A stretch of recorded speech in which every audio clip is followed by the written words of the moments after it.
இனிய வணக்கம் மக்களே. இன்றைக்கி நம்ம இந்த ஒரு வீடியோவில் அதை பற்றி பார்க்க போகிறோம் அப்படின்னு பார்த்தீங்கன்னா, டிஆர்பி மற்றும் பள்ளி கல்வித்துறையில் வந்திருக்க முக்கியமான தகவல்களை பற்றி இந்த ஒரு வீடியோவில் முழுமையாக பார்க்கலாம். நீங்கள் நம்முடைய சேனலை முதல் முறையாக பார்க்குறீங்க அப்படின்னா மறக்காமல் சப்ஸ்கிரைப் அண்ட் பெல்லை கிளிக் பண்ணி வச்சுக்கோங்க.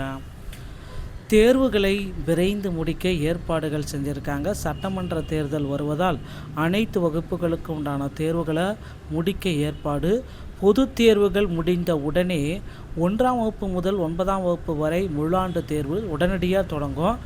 ஏப்ரல் 2ஆம் வாரத்திற்குள் இந்த தேர்வுகள் அனைத்தும் நிறைவு செய்யப்பட்டு மாணவர்களுக்கு விடுமுறை விடப்படும்.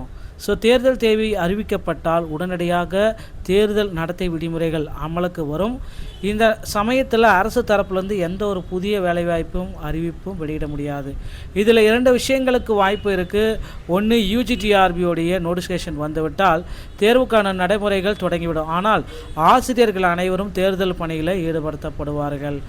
அவங்களுக்கு பார்த்திங்கன்னா அப்படி ஏற்படுத்தப்படுறப்ப ரொம்ப டோட்டலாக அஃபெக்ட் ஆகிடுவாங்க ஆசிரியர்கள். யூஜிடிஆர்பியோடைய நோட்டிஃபிகேஷன் பார்த்திங்க அப்படின்னா தேர்தலுக்கு முன்னாடியே வெளியிடணும் அப்படின்ற மாதிரி கோரிக்கை வச்சுருக்காங்க. இல்லைன்னா தேர்தலுக்கு பின்னாடி வெளியிடுங்க அப்படின்ற கோரிக்கை வச்சுருக்காங்க. அது ஒரு பக்கம் ஆசிரியர் தகுதி தேர்வில் பார்த்திங்கன்னா குளறுபடிகள். ஆசிரியர் தகுதி தேர்வில் அனைவருக்குமே பார்த்திங்கன்னா தற்சமயம் டெட்டில் பாஸ் ஆன அனைத்து மக்களுக்குமே மதிப்பெண்களை மாற்றி அமைச்சிருக்காங்க. அந்த பாஸ் மார்க்கு 60 அமைச்சு அப்படின்றத அமைச்சர் அன்பில் மகேஷ் பொய்யாமொழி அவர்கள் குறிப்பிட்றாரு. இது பார்த்திங்கன்னா அந்த பிடபிள்யூ மாற்றுத்திறனாளிகள் கேண்டிடேட்டுக்கு பார்த்திங்கன்னா அனைவருக்குமே 60 மதிப்பெண்கள் எடுத்தால் பாஸ் என்ற அறிவிப்பை கொடுத்துருக்காங்க. அதில் பார்த்திங்கன்னா மறுமதிப்பீடு செய்யப்பட்ட ரிசல்ட்டையும் பப்ளிஷ் பண்ணியிருக்காங்க. நீங்கள் அதை செக் பண்ணிக்கலாம். இன்னும் நீங்கள் அதை செக் பண்ணலை அப்படின்னா செக் பண்ணிக்கோங்க. அனைவருக்குமே இந்த 60 மார்க் அறிவித்து செலெக்ஷன் லிஸ்ட் எப்போ வெளியிடுவாங்க அப்படின்றது தான் இப்போ கேள்விக்குறியாக இருக்குது. எல்லா தரப்பு மக்களுமே எங்களுக்கும் 60 மார்க்கு கொடுங்க 40% அப்படின்னு கோரிக்கை வச்சுருக்காங்க. கண்டிப்பாக இந்த கோரிக்கைகளை அமைச்சர் அன்பில் மகேஷ் பொய்யாமொழி அவர்கள் விரைந்து முடிப்பார் அப்படின்றத நிச்சயமாக எதிர்பார்க்கலாங்க. சிறப்பு ஆசிரியர் தேர்வில் போனஸ் மதிப்பெண்கள் தொடர்பான அரசாணைக்காக காத்திருக்கும் பகுதி நேர ஆசிரியர்கள். டிஆர்பி சிறப்பு ஆசிரியர் தேர்வில் இந்த பகுதி நேர ஆசிரியர்களுக்கு போனஸ் மதிப்பெண்கள் வழங்குவது தொடர்பான அரசாணை விரைவில் வெளியிடப்பட உள்ளது.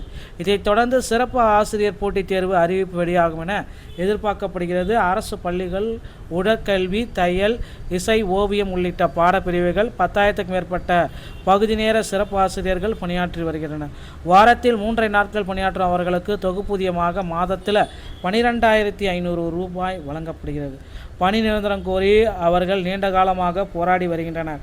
சமீபத்தில் அவர்கள் தொடர் போராட்டம் நடத்திய போதும் தொகுப்பூதியம் 15,000 உயர்த்தப்பட்டது. கோடை விடுமுறையான மே மாதம் 10,000 வழங்கப்படும் என்று பள்ளிக்கல்வித்துறை அமைச்சர் அன்பில் மகேஷ் பொய்யாமொழி அவர்கள் குறிப்பிட்டு சொன்னார்.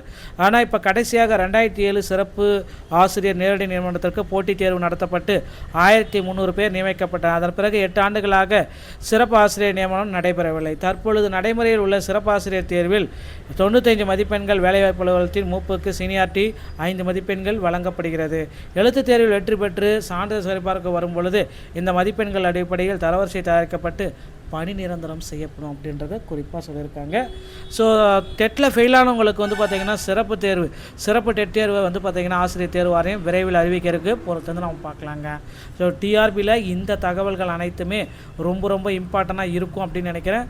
இந்த ஒரு வீடியோ உங்களுக்கு பிடிச்சிருக்கும் பட்சத்தில் நீங்கள் நம்மளுடைய சேனலை சப்ஸ்கிரைப் அண்ட் பெல்லை கிளிக் பண்ணி வச்சுக்கோங்க. மீண்டும் ஒரு நல்ல தகவலோடு நான் உங்களை சந்திக்கிறேன். நன்றி, வணக்கம்.